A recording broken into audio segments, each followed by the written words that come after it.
मराठ्यांनो, तुम्ही छत्रपती शिवाजी महाराजांचा खरंच इतिहास विसरलात आणि म्हणूनच तुमच्यावर ही रिझर्वेशन आरक्षण मागण्याची वेळ आलेली आहे. तुम्हाला छत्रपती शिवाजी महाराजांनी, आपल्या राजांनी भास्कर कुलकर्ण्याची मान धडावेगळी केली का? तर हा इतिहास तुम्ही विसरलात. अजून तुम्हाला सांगायचं आहे की छत्रपती शिवाजी महाराजांच्या राज्याभिषेकाला मोरोपंत पिंगळेंच्या नेतृत्वामध्ये छत्रपती शिवाजी महाराजांच्या राज्याभिषेकावर बहिष्कार टाकण्यात आला का? तर तुम्ही खरंच छत्रपती शिवाजी महाराजांचा, आपल्या राजांचा आपण इतिहास विसरलो आहोत. आज जे काय चाललंय मराठा आरक्षणावर, तो खेळ चाललाय आणि तो खेळ इतका घातकी आहे की भयानक आहे की तो असा रंगवलेला आहे की त्या खेळातून मुडदेच पडणार आहेत. आणि ते मुडदे फक्त मराठ्यांचे आणि मागासवर्गीयांचे. ते मुडदे SC ST NT भटक्या विमुक्त जाती जमाती OBC पर्यंतचे मुडदे ते पडणार आहेत. एवढासा भयानक प्रोग्राम हे राष्ट्रीय स्वयंसेवक संघ, मोहनजी भागवत आणि भारतीय विद्यार्थी परिषद, देवेंद्रजी फडणवीस यांनी हा घडून आणलेला कांड आहे. आज मराठ्यांना आरक्षण मिळावं, आमचं सगळ्या आंबेडकरी चळवळीच्या, आंबेडकरी योद्ध्यांचा, आंबेडकरी नेत्यांचा मराठाला आरक्षण मिळावं, त्या संदर्भात आम्ही कुठल्याही प्रकारचं ऑब्जेक्शन आहे, मोर्चात आम्ही सहभागी झालो, समर्थन दिलं, सगळं झालं. परंतु आज जे अचानक असं गुणवंत, गुणरत्न सदावर्ते हे अचानक असं प्रोजेक्ट केल्यासारखं असं लिफ्टमधून, हेलिकॉप्टरमधून असं आमच्या तळागाळात सोडलं आणि आमची छाती पडून आमचं प्रतिनिधित्व करतोय असं आव आणलं. तर असं मराठ्यांना, बाबासाहेब जरी असतील तरी मराठ्यांच्या रिझर्वेशनला त्यांनी ह्या सिच्युएशनला विरोध केला नसता. ते रिझर्वेशनचे खरे जनक शाहू महाराज आहे. शाहू महाराजांनी ह्या रिझर्वेशनची व्यवस्था आणि बाबासाहेबांनी त्याला संविधानात्मक ढाच्यात ते सुरक्षित केलं. तर त्या संविधानात्मक ढाच्यामध्ये ज्या गोष्टी बसवलेल्या आहेत त्या परत ज्या जसेच्या तसा ते, म्हणजे तो स्ट्रक्चरच असा आहे की तो हलवता येत नाही. इथे मी मराठा समाजांना सांगेन की इथे काही भावनिक आंदोलनं, गर्दी जमली म्हणून कोर्टावर प्रेशर वगैरे, तर काही तज्ज्ञ, हा कोर्टाच्या आतला विषय आहे, काही आपले तुमचे तज्ज्ञ, काही चांगली लोक घेऊन तुम्ही ह्या रिझर्वेशन संदर्भात खरी माहिती घ्या. आता काल परवा महाराष्ट्र राज्याचे मुख्यमंत्री का गेले, कशासाठी गेले ते काय मला माहीत नाही, परंतु कोर्टामध्ये परत अपील करण्यासाठी. तर तुम्ही थोडासा अभ्यास करा की संविधानात्मक चौकटीत मराठा आरक्षण मिळतंय का. मग नसेल तर तुमचा हा खेळ का? तर तुमचा खेळ एवढ्यासाठीच होतो की तुमच्या जे राज्यकर्ते पुढारी होते की त्यांना हे माहिती आहे संविधानात्मक स्ट्रक्चरमध्ये हे बसत नाही आणि ते पास होणार नाही. परंतु ह्याचं नेतृत्व करायचं कोणी? कारण उद्या पदरी अपयशच येणार आहे आणि त्यामुळे ते मराठा मोर्चाचं नेतृत्व स्वीकारायला यांचे राज्यकर्ते तयार नाहीत. आणि दुसरा विषय असा आहे की आता जो क्रांती मोर्चा, मराठा क्रांती मोर्चा जो बाहेर आलेला आणि एक विषय आलेला आहे, हा विषय इतका भयानक आहे ना, त्याच्या मी तुम्हाला सांगतो की त्यामुळेच की आता आपल्याला छत्रपती शिवाजी महाराजांचा, मी मगाशी बोलल्याप्रमाणे, तो इतिहास का जागवायला लागेल, तो इतिहास का आठवायला लागेल, तर ह्या सगळ्या गोष्टी आपण जर लक्षात घेतल्या तर इथे मी आलो होतो लाईव्ह. तर इथे मी आलो तर इथे अशी परिस्थिती आहे की आता मराठ्यांनो, तुम्हाला जर का दिशा दिली, मी जर दाखवून दिलं की तुमचा शत्रू इथे आहे, तर तुम्ही त्या शत्रूच्या दिशेने फिरणार आहात का? तर मग हे बघा, हे खरे तुमचे शत्रू आहेत. ह्या गोलमेज परिषद ही एकच झाली. गोलमेज परिषद ही एकच झाली. गोलमेज परिषद ही एकच झाली. म्हणजे राष्ट्रीय स्वयंसेवक संघाच्या सगळ्या शाखांचा तुम्ही मायना घ्या, तुम्हाला समजेल आरक्षण नको मराठ्यांना. तुम्ही अखिल भारतीय विद्यार्थी परिषदेचा मायना मायना घ्या, तेही सांगतील आरक्षण नकोय. परंतु तेही सांगतील अखिल भारतीय विद्यार्थी मराठ्यांना. तुम्हाला समजेल आरक्षण नको मराठ्यांना. तुम्ही अखिल भारतीय विद्यार्थी परिषदेचा मायना घ्या, तेही सांगतील आरक्षण नकोय. राष्ट्रीय स्वयंसेवक. परंतु आरक्षणाची जी गडबड करणारी जी माणसं आहेत, तुम्हाला समजेल शाखांचा तुम्ही बरोबर आहे. म्हणजे राष्ट्रीय स्वयंसेवक संघाच्या सगळ्या शाखांचा तुम्ही मायना घ्या, तुम्हाला समजेल आरक्षण नको मराठ्यांना. तुम्ही अखिल भारतीय विद्यार्थी परिषदेचा मायना घ्या, वा, तेही सांगतील आरक्षण नकोय. परंतु आता हे महाशय गुणवंत सदावर्ते यांनी ज्यावेळेस हा विषय घेऊन ज्यावेळेस आले, ते बरोबर एकदम RSSच्या मार्गदर्शनामध्ये असे काही भामटे तरुण घडवलेले आहेत आणि हे त्यांची चोरी आता पकडली. आज माझा विषय मी एवढा सिरियस का आलो की हा जर का RSS प्रमोद भागवत आणि अखिल भारतीय विद्यार्थी परिषदेचे देवेंद्र फडणवीस ह्यांनी मिळून हा डाव कसा ह्या महाराष्ट्राला उद्ध्वस्त करायचा आहे आणि त्याच्यासाठी गुणवंत सदावर्तेला पुढे करून आज मराठ्यांच्या विरुद्ध दलित, उपेक्षित, शोषित, पीडित, टाकलेले असे मजबूर लोक जे SC, ST, NT, भटक्या, विमुक्त जाती जमाती, OBC पर्यंत जो समाज आहे तो मराठ्यांना मारेल आणि मराठी त्यांना मारेल, ही दंगल घडवण्याचा हा गुणवंत सदावर्तेंना RSS, बजरंग दल, विश्व हिंदू परिषद आणि तुमचे अखिल भारतीय विद्यार्थी परिषद आणि तुमच्या ह्या एकंदरीत ज्या संस्था संघटना तयारीने यांना प्रोजेक्ट केलेला आहे. ह्या घातपाताचा मला अंदाज असा आलेला आहे की लाखोच्या संख्येने मराठा आणि आंबेडकरी चळवळ म्हणजे शिवाजी महाराजांचा मावळा आणि बाबासाहेबांचा अनुयायी हा तलवारी काढून एकमेकांचा घात करून मरणार आहे. म्हणून मी या वेळेला रात्री 2:10 झाली आणि मी एवढ्या लगबगीने आलो की मी थोडंसं अनालिसिस करतो म्हणजे आणि तर्कशुद्ध बुद्धीने मी चालतो. त्याच्यामुळे ह्यांनी आखलेला डाव, आता ती जी परिषद घेतली होती त्या परिषदेमध्ये किती माणसं होती त्यांची संख्या नाही दाखवली. तो मॅनिप्युलेट कार्यक्रम होता. त्या मॅनिप्युलेट कार्यक्रममध्ये यांनी हे जे आता एक्सपोज झालेले आहेत की यांना राष्ट्रीय स्वयंसेवक संघानेच्या म्हणजे त्यांच्या शिफारशीमध्ये ते म्हणतायत की मराठ्यांना आरक्षण नको. परत त्यांनी अखिल भारतीय विद्यार्थी परिषदेने हे केलं की मराठ्यांना आरक्षण नको.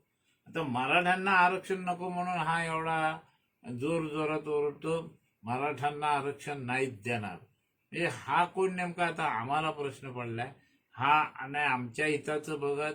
अरे उद्या जर काय दंगली झाल्या तर आम्ही जो शिवाजी महाराजांचा मावळा आणि आम्ही बाबासाहेबांचे अनुयायी, आम्ही जे शिवाजी महाराजांच्या कारकिर्दीमध्ये 100% सैन्यात भरती व्हायचो आणि आमच्या राज्यासाठी आम्ही समर्पित व्हायचो आणि आज छत्रपती शिवाजी महाराजांना वेगळं करून, आज बाबासाहेबांचे अनुयायी म्हणून वेगळं करून असा हा अनेक वर्षाचा यांचा हा डाव होता, हा खेळ होता. मी आज एवढ्या राष्ट्रीय लगबगीने असं आलो. काही ठिकाणी बहिष्कार टाकण्याचे प्रयत्न चालू आहेत, काही ठिकाणी घातपात उद्या परवापासून सुरू होण्याची शक्यता आहे. तर हे लवकरच थांबलं पाहिजे. त्याच्यासाठी आता महाराष्ट्रातलं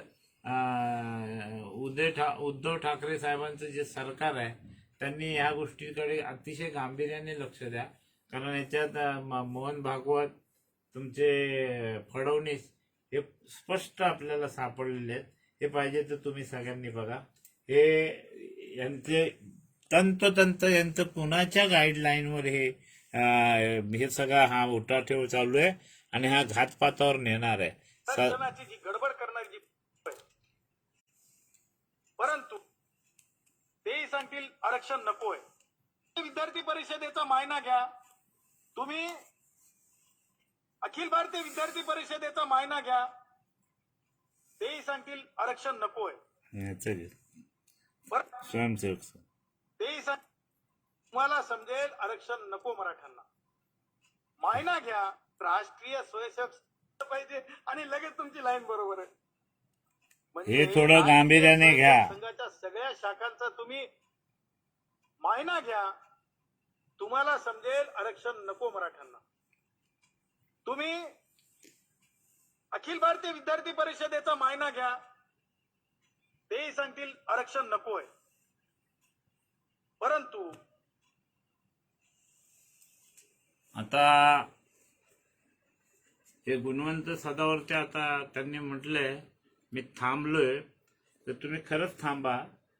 अदरवाईज इतकं भयानक परिस्थितीला आम्हाला जर सामोरे जावं लागलो तर आमचं फार म्हणजे मोठी शक्ती आहे. मग आम्ही पॅन्थर असू, आम्ही रिपब्लिकन असू, आणि आम्ही पॅन्थर रिपब्लिकन संसद आमची, तुम्ही हे वाईट कृत्य करणार त्या दिशेने आम्ही तयारीने येणार.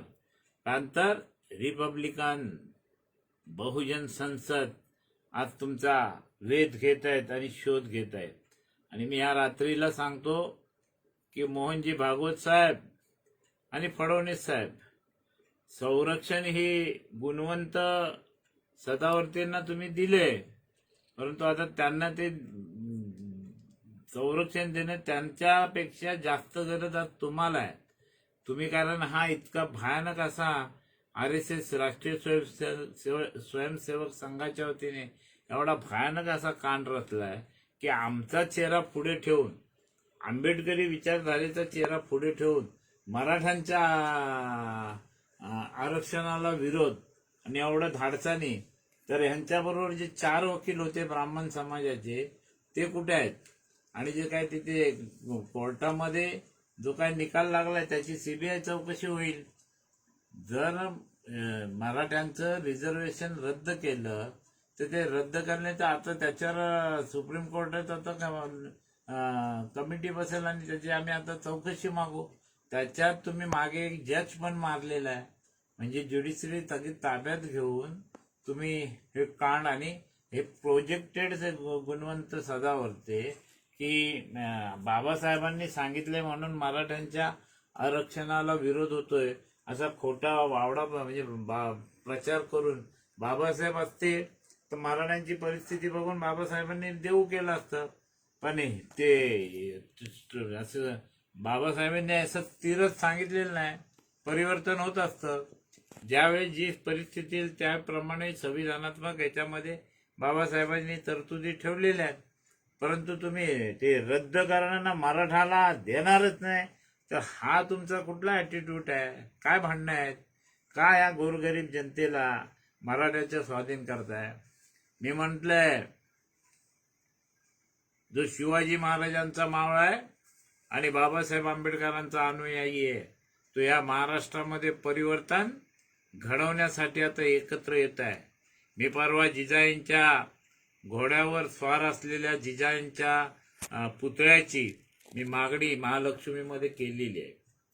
मी तुम्हाला सांगतो, आमचे जेवढे संत आणि महापुरुष होऊन गेलेले आहेत त्यांचे सगळ्यांची स्मारक या मुंबईमध्ये झाली पाहिजेत, या मागणीसाठी माझं ते आंदोलन. आता तुम्ही लक्षात घ्या की गुणवंत सदावर्तेची चोरी मी पकडून दिलेली आहे. आता त्याच्यात एकटा गुणवंत सदावर्ते आहे की मराठ्यांचं आरक्षण नाकारणारे राष्ट्रीय स्वयंसेवक संघाची लोक आहेत, अखिल भारतीय विद्यार्थी परिषदेची लोक आहेत. तर ह्या सगळ्यांनी मिळून गुणवंतला पुढे करून ही दलित शक्ती, आंबेडकरी शक्ती ही बळीच द्यायची आहे, बळी चढवायची, अशा पद्धतीचं हे नियोजन होतं. म्हणून मी आज रात्री 2:15 झाले एवढा मी लगबगीने आलोय. त्याच्यातलं गांभीर्य लक्षात घ्या. नॉट ओनली परवाचे मी गुणवंत सदावर्तेंविषयीची जी हे केली, मला तो डाऊट होताच. कारण अचानक हा कसा काय आमच्यामध्ये आला. आता आम्ही पॅन्थर राजा ढाळे, नामदेव ढसाळ, तुमचे अरुण कांबळे, आमचे जेवढे आपले अविनाश मातेकर, आमचे जवी पवार, आम्ही यांच्या मार्गदर्शनात घेतले. पॅन्थर म्हणून आमचे रामदास आठवले पण एकदम करारी होते. तर आमचे हे नेते ज्यांनी संघर्ष केलेला आहे आणि त्या संघर्षातून आम्ही महाराष्ट्रामध्ये परिवर्तन आलेलं आहे. आज आमच्या अंगावर कपडे नसायचे, पण आज आम्ही जे तयारीला आलेलो आहे तर त्याच्यासाठी पॅन्थर, रिपब्लिकन, बहुजन असं एकंदरीत आम्ही सगळेच लढलोय आणि संसदीय कामकाजासाठी आम्ही तयार झालेलो आहे. प्रश्न इथं असा आहे की तुम्हाला जर सगळ्यांना मिळून आम्हालाच जर टार्गेट करायचं असेल आणि आमचाच माणूस पुढे करून तुम्हाला हे साधायचं असेल तर आता ह्याच्या पुढे होणे नाही, हे होऊन देणार नाही. मला मराठ्यांनी सहकार्य केलं नाही केलं, त्यांना हा विषय कळला नाही कळला, पण माझा हा विषय माझ्या लक्षात आलाय. आता मला त्या दिशेने मला पाऊल उचलावं लागेल आणि मी ते फार गांभीर्याने ते पाऊल उचलणार आहे. ते फार मी सरकारला, उद्धव ठाकरेंच्या सरकारला, केंद्र सरकारला हे आव्हान करतो की आज जर आमच्या जीवावर तुम्ही उठत असाल, आमचा जर तुम्ही घातपात घडवून आणत असाल, तुमचं केंद्रातलं सरकार हे जे काही कांड रचलेला आहे, हा कांड सगळ्यांनी, मी तो शिवाजी महाराजांच्या मावळ्यांना मराठा क्रांती मोर्चाला जाहीर सांगतोय, उद्देशून सांगतोय की बाबांनो, नुसती टाळकी तापू नका, टाळकी थोडी अभ्यास पण करा. आज हे मी गुणवंत सदावर्तेंचं जे स्टेटमेंट आहे, तर गुणवंत सदावर्तेंचं स्टेटमेंट त्यांना सांगायचं आहे की रिझर्वेशनला राष्ट्रीय म्हणजे RSSचा, राष्ट्रीय स्वयंसेवक संघाचा विरोध त्यांनी ती हे दिलेली आहे नियमावली. त्याच्यात त्यांनी म्हटलेलं आहे की यांना रिझर्वेशनची म्हणजे शिफारस राष्ट्रीय स्वयंसेवक संघ आणि शिफारस हे तुमचे अखिल भारतीय विद्यार्थी परिषद. मग आता ते कुठे कनेक्टेड आहे त्याचा शोध घ्या. मग आपल्याला हा गुणवंत सदावर्ते हा कुठे कनेक्टेड आहे, त्यांची ज्या केसेस कुणाकुणाच्या चालवतात. आता मध्ये अनिल देशमुखांवर जी केस टाकली ती कुणाच्या वतीने कुणी टाकली हे प्रत्येक वेळेस आपल्या कुटुंबाला पुढं करतायत. तर गरज काय? आम्ही आंदोलनं, निदर्शनं, आम्ही मोठमोठी लोकांचे म्हणजे माइंड ओपन आंदोलनं दिलेली आहेत. पण आम्हाला पोलीस कशाला पाहिजे? तुमचं जर सत्य असेल तर ते तुम्हाला मांडायला भीती कशाला पाहिजे? माझ्या तरी मी सांगतो की बाबासाहेब सांगतात ते आम्ही मरणाच्या तयारीने, आणि आम्ही जे काय आजपर्यंत केलंय ते मरणाच्या तयारीने. आज मला चोर सापडला. आज मला हे मला होतच डाऊट की हा कुणाच्या तरी BOF हे आलेला आहे आणि हे मांडगुळ, हे घातपात घडवणारी प्रक्रिया आहे आणि ह्याच्या मागे फिल्डिंग लावून हे सगळं केलेलं आहे. तर माझ्या समाजाचं संरक्षण, मला माझ्या समाजाला कुठे आगीत मला लोटायचं नाही, ती माझी तळमळ आणि तडफड होती. म्हणून मी एवढ्या घाईने मला जसं जसं सापडलं तसं तसं मी तुमच्या समोर आलो. मराठा क्रांती मोर्चा, तुमचं रिझर्वेशन तुम्हाला लक लाभो. तुमच्या रिझर्वेशनला काहीच विरोध नाही.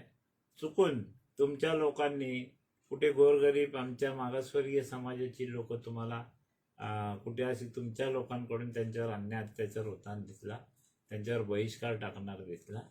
तर तुम्ही तुमच्या लोकांची जबाबदारी घ्या.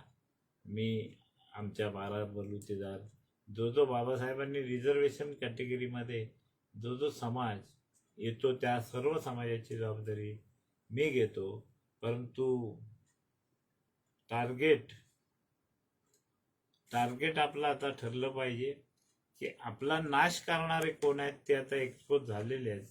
तर आपले त्या दिशेने आपल्याला वाटचाल करायची. मी मागे देवेंद्र फडणवीस यांना आवाहन केलं होतं की देवेंद्र फडणवीस, तुम्हाला नानासाहेब फडणवीसांची पेशवाई या महाराष्ट्रातच काय तर साऱ्या भारतात मी पुन्हा रुजू देणार नाही, हे माझं त्यांना आव्हान आहे.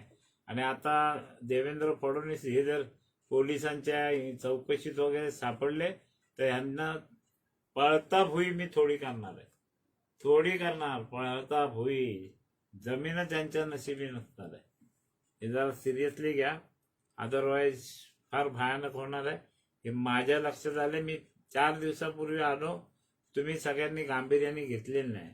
माझी सगळी आंदोलनं बघा, मग तुमच्या लक्षात येईल की मी संशोधनात्मक, मी तर्कशुद्ध पद्धतीने या सगळ्या गोष्टींची मी मांडणी केलेली आहे. त्या आंदोलने तुम्हाला मार्गदर्शक ठरतील. तुम्ही थोडासा माझा मागोवा घ्या. सुनील खांबे तुम्ही नुसतं गुगलवर टाका, ते येईल.